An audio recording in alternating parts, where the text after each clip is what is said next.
I did get the memorandum and I looked at it.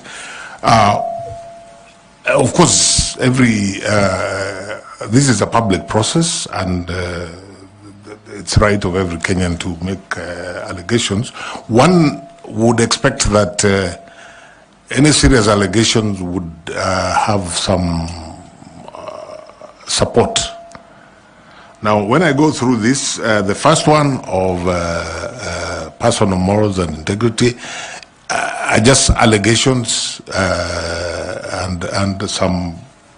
I saw a page from some newspaper, and that's all that it is, allegations. Whatever they talk about, they have really not given any substance, and I do not accept the allegations, and I think that's really, on that one, that's what I would say about it. The second one, and I think Procter & Allen, I have never had anything to do with the management of that company. I am a very small shareholder in an investment company which itself has shares in Procter & Allen. I have no direct links with Procter & Allen. So I don't know how I would answer that, because if you're talking about financial management, I've never been involved in the financial management of Procter & Allen. So I really don't know how that would be said to reflect financial impropriety. The allegation that I failed at CIC, I think it's insulting, not so much to myself, because I'm a candidate here and they're welcome to say what they wish to say about me. I think it's insulting to the people I worked with at CIC, the entire team, and all the other stakeholders, to say that we did nothing and achieved nothing at CIC. I think the work that CIC did is self-evident.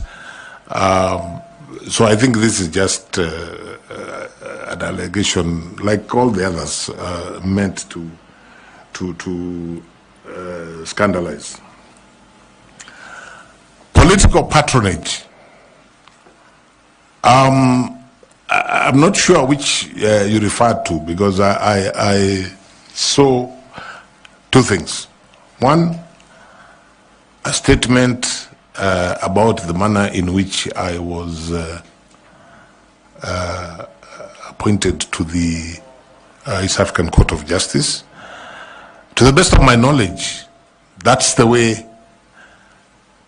The treaty has no details, and that's the way the manner I was appointed is the way all judges are appointed through their respective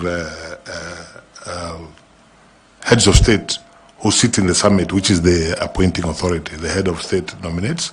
And so unless the treaty is changed, I really don't think, and unless every other person who has been appointed from Kenya to the East African Court of Justice has gone there by virtue of political patronage, which I think there is no evidence to that. Again, I think this is purely scandalous. The other thing, there was an allegation of me being related to somebody who they seem to know that is going to be a presidential candidate. Something I don't know anything about. The person they mentioned is not my relative, so I really don't know how I would respond to it. Again, I think it's purely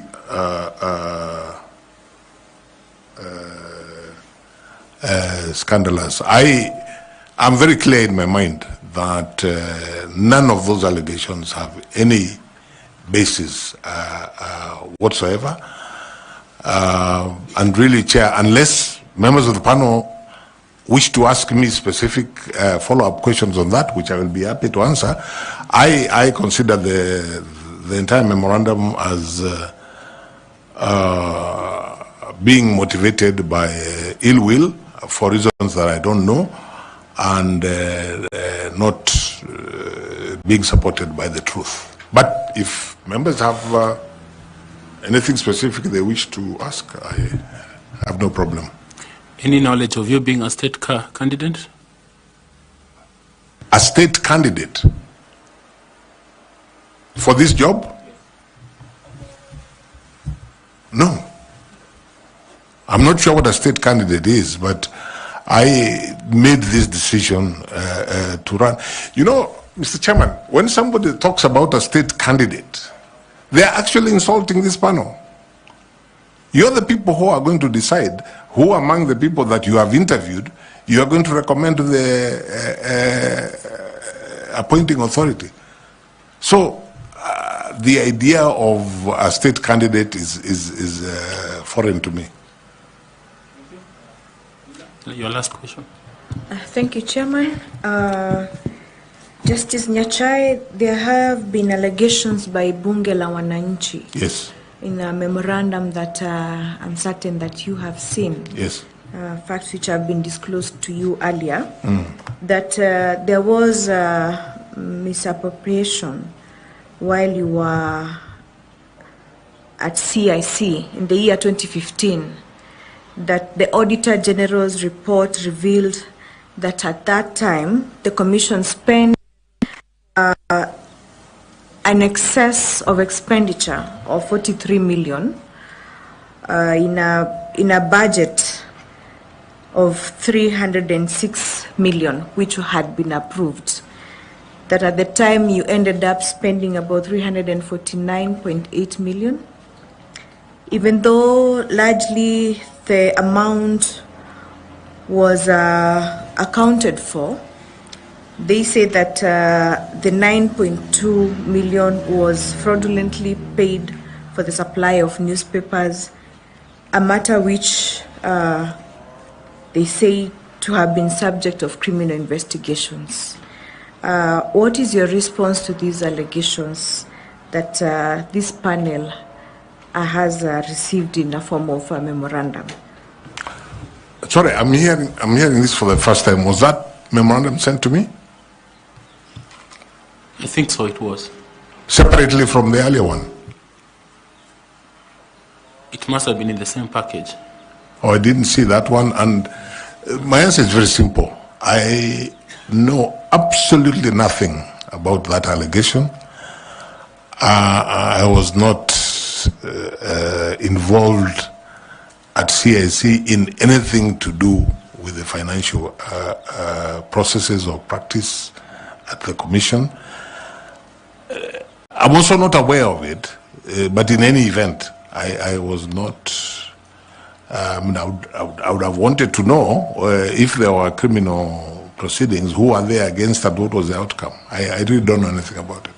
That is self-explanatory, how you have explained, and I think it is sufficient for the purposes of this interview. We just want accountability in terms of the memorandum that we have received. No, that's, and of course, a fair defense for yourself. Absolutely. Which we are grateful for. Absolutely. Okay, tell me. Maybe, Chair, to also help us, were you the accounting officer of CIC? Not at all. Not at all. Thank you. That's all. Yeah. I think that's enough. Okay. Finally, you may not have seen this memorandum, but we have received it this afternoon saying that you are a state officer. Are you a state officer? I chair the council of the Kenya School of Government. I'm not sure that that certainly makes me a public officer. I'm not sure it makes me